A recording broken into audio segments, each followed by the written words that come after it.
자, 최근에 이 고인과 관련해서 K세대가 온다라는 그런 책을 낸 사람이 자기가 고인한 경험을 쓴 걸 아침에 기사를 봤습니다. 한 돈 1,000만 원으로 한 3,000만 원대로 돈을 늘렸다. 세배를 땄지만은 자기가 그걸 하면서 정신이 황폐해지고 딸 보면서 어린 갓난 딸을 보면서 고인에 열중하고 있는 것을 보고 자기 스스로가 틀렸다 생각을 해서 그만뒀다는 겁니다. 그러면서도 이 사람은 고인이 뭐 사기냐 도박이냐 뭐 이런 이야기가 있는데 그렇게 봐서는 안 되고 결론은 뭐냐? 결국 정부가 과세를 하면 고인의 이 책임지고 거기에 따른 이 관리도 해야 된다. 이렇게 말을 합니다.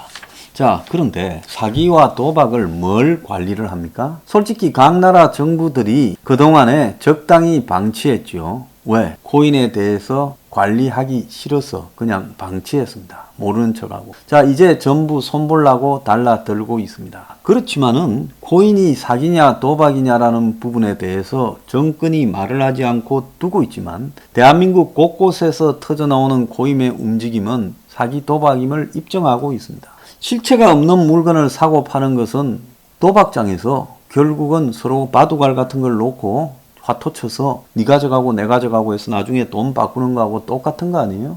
그럼 도박인 거고 아예 처음부터 실체가 없는 줄 알면서 하고 있다면 그것은 사기인 거죠. 그러지 않습니까? 자, 왜 사기인가 하면 짝퉁 만들듯이 몇 분 만에 뚝딱 그래서 전 세계 코인이 10,000개가 돌파됐다. 2달 만에 코인 종류가 1,100개가 우후죽순으로 늘어났다. 한국이 알트코인 거래액 전체의 95%를 차지한다. 그러니까 이 사기 중에서도 고등 사기와 허접한 사기가 있는데 한국이 알트코인이라는 허접한 사기의 세계 95%를 차지한다는 거예요. 시세를 조작해도 처벌 근거가 없어서 주의를 요한다고 말을 하고 있습니다. 그래서 옛날에 이 닷컴 버블에 사기꾼들이 깡패들이 전부 이 벤처에 몰려와서 벤처한다고 하면서 정부 돈 받고 그리고 또 여기저기서 돈 땡겨 와가지고 그냥 돈 빼먹고 날란 일들이 수두룩한데 지금 이 코인이 13,000개라는 겁니다. 23일 현재요. 계속 늘어나고 있다는 겁니다. 그래서 전 세계의 코인 숫자를 정확하게 몰라서 그렇지 다 알면 만 수천 개가 될 것이라고 보고요. 90년대 말에 벤처 붐처럼 지금 코인도 똑같다는 겁니다. 벤처 붐 때 성공 확률이 3에서 5% 불과했는데 지금 이 코인은 사실상 코인 자체가 전부 사기이기 때문에 이건 성공 확률이라는 것은 사기쳐서 돈 땄냐는 거지 이것의 성공적인 상품화는 아니라는 겁니다.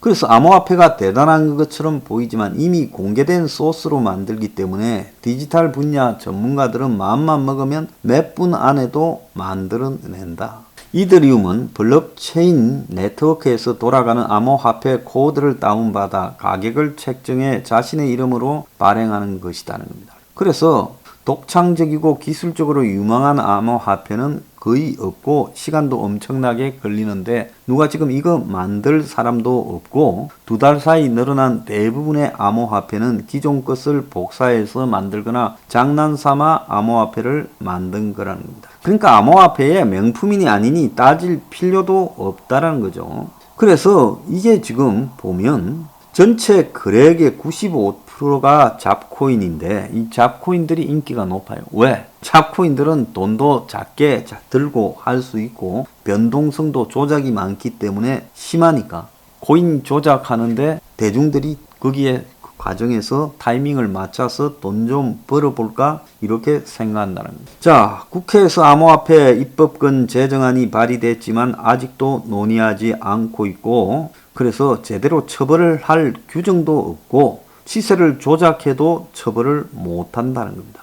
완벽하게 속였다라는 부분을 입증하지 못하면 구제할 방법도 없다라는 겁니다. 그래서 암호화폐는 비트코인부터 이더리움부터 최근에 허접한 뺏겨서 5분 만에 만든 암호화폐든 전부 사기다. 그래서 이게 사기 아니면 도박인 게 없는 걸 가지고 마치 가치가 있는 척 속여서 팔았으니까 사기고, 이걸 따겠다고 서로 간에 돈을 튀워서 그냥 고스톱 치듯이 쪼고 있는 거, 그거는 거의 뭐 지금 오늘 아침에 그 암호화폐 경험기를 쓴 사람은 50대 50이다 말하지만 정말 50대 50일까요? 지가 땄으니까 그렇게 말을 하죠. 따는 거 잃는 거 하면 50대 50이지만 따는 사람은 대부분 따고 잃는 사람은 대부분 다 잃는다는 겁니다. 그러니까 이게 50대 50이 아니라 1대 99가 될 수 있죠, 확률이요. 자, 최근에 이 국민의힘당 경선에서 이준석이가 고인하는 문제가 나왔습니다. 자, 그런데도 그냥 질문씩 하고 넘어가는 경우고, 그걸 가지고 논쟁도 벌이지 않아요. 김은혜는 이준석이한테 1%라니까 이준석이는 지식이 1%인 게, 지적 능력 1%인 게 뭐 어떠냐라고 당당하게 말합니다. 고인을 해가지고 정치적으로 당 대표에 도전한다? 이준석이는 2012년인가 들어왔지요. 11년에 들어왔나? 저하고 한 10년이 넘었습니다. 그러면서 정치를 하고 있으면서 고인을 해서 돈을 많이 벌었다고 자랑하고 프로그램을 만들어서 돌리고 거래왕이라고 했습니다. 그렇다면 사기 프로그램을 만들어 돌렸습니까? 사기왕입니까? 그래서 이준석이가 당당하게 지금 자기가 당 대표 놓으려고 생각하지 않을 때 젊은 사람들한테 고인해서 돈 땄다라는 게 마치 대단해 보이도록 그런 유튜브 같은 데 나와서 자랑하고 다녔어요. 만약에 이준석이 그냥 2030에 아르바이트에서 고인하는 필부라면 그건 별 문제 삼을 게 없어요. 왜? 그냥 허접하게 살아가는 청춘이다라고 간주하면 됩니다. 그런데 이자는 정치인이고 공인이고 지금 공인 중에 최고인 야당의 당 대표에 도전하고 있습니다. 그런데도 불구하고 고인했다라는 걸 자랑스럽게 이야기하고 뭔 문제냐라고 말을 하고 있습니다. 이쯤 되면요, 국민의힘 저 당 자체가 토론회에서 나왔음에도 그 부분에 대해서 문제 제기하는 자가 없다 하면 그 당의 당원부터 그 당의 당직자, 의원들이 다 썩어 문드러져 버렸다는 겁니다. 자, 좀 이따 고인 사태 터지면 저 당은 고인 사태 터진 부분에 대해서 뭐라고 입장을 정리할 겁니까? 문 정권이 고인 사태를 터뜨리고 난 이후에 이 사태는 고인이라는 이 기술적인 문제를 악용한 소수의 문제다라고 이렇게 떠넘기고 말 거고, 그리고 기술 발전을 제한하지 않기 위해서 법이나 규제를 안 만들었다고 이야기를 할 겁니다. 사기 도박을 국민의 10분의 1이 하고 수백조가 연루되었는데 이걸 방치했다라고 이야기하는 부분에 대해서 국민의힘은 뭐라고 문가리 정권한테 비판할 겁니까? 비판할 자격은 있겠습니까? 피해자들이라고 하면서 몰려와가지고 저 당에 항의를 할 때 돈 딴 이준석은 그들한테 뭐라고 할 겁니까? 이 부분에 대해서 이 사회가 지금 세대 교체로서 이준석을 아이콘으로 설정하고 늙은 세대는 빼고 젊은 세대로 이렇게 세상을 바꾸어 가야 된다, 그런 흐름을 갖다가 아젠다를 주도하고 있다, 이렇게 언론이 보도하는데, 고인에서 돈 따는 게 젊은 사람들의 아젠다 주도입니까? 젊은 사람들의 고인충되는 부분을 그들에게는 기회가 없기 때문에 기회를 줘야 된다고 말하는 언론이 옳은 겁니까?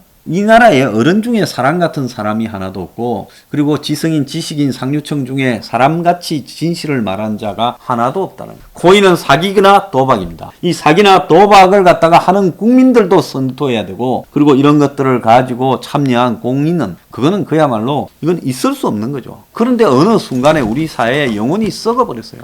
젊은 애들은 이 고인을 갖다가 동경하고 딴 사람은 영웅시하고, 더 나아가서 지금 이런 형태의 그야말로 성공 만능주의를 젊은 사람들이 빠져들어가고 있습니다.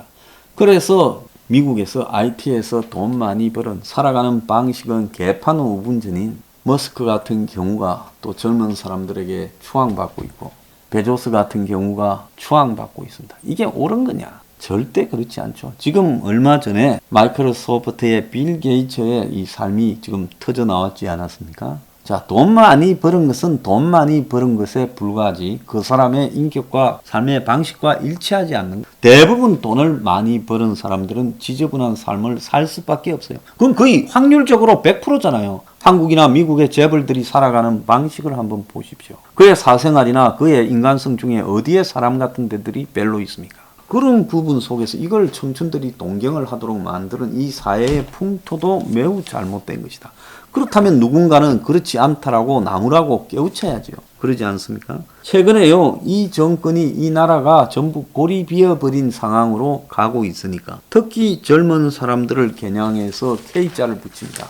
K바이오, K방역, K반도체, K백신, 개나 소나 다 K를 붙이고 K팝부터 시작되고 K드라마, K푸드, K시네마. 우리가요, 국뽕을 장려하는 방식으로 국가가 대중들을 몰아가는 부분에서 이걸 맹목적으로 받아들여야 될 거냐? 어떻게 좌파가 국뽕을 장려하냐? 과거에 전두환이 국풍이라고 국뽕과 말도 비슷한 민족주의를 자극하는 쇼를 했지요. 데모하지 말고 민족에 대한 자부심을 느끼고 청춘이 놀고 즐기라고요. 그런데 전두환의 국풍이나 문가리의 K국뽕이나 뭐가 다릅니까? 이게 오히려 더하잖아요. 그래서 마치 우리가 잘나지 못해서 안다라는 듯 전부 남과 다른 뭔가를 가지고 있다고 하는 겁니다. 이거는요, 변두리에서 어쩌다가 한번 대박 쳐서 사람 주목을 끌은 자가 그 주목을 잊지 못해서 안다라는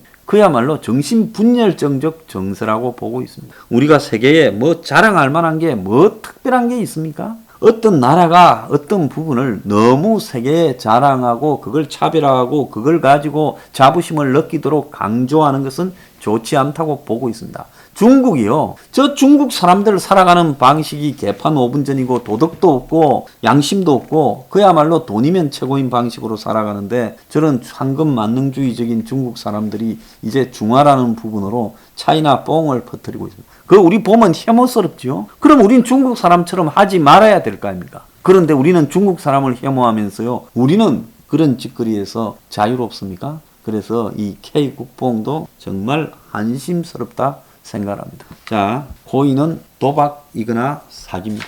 K국뽕은요, 때에 늦어요. 때에 맞지 않는 민족주의 자극을 통한 쇼를 하고 있는데 여기에 쇼가서 우리는 작년에 문가리를 총선에서 대승하도록 했습니다. 국민도 공범입니다. K자 붙으면요, 전부 구토를 하세요.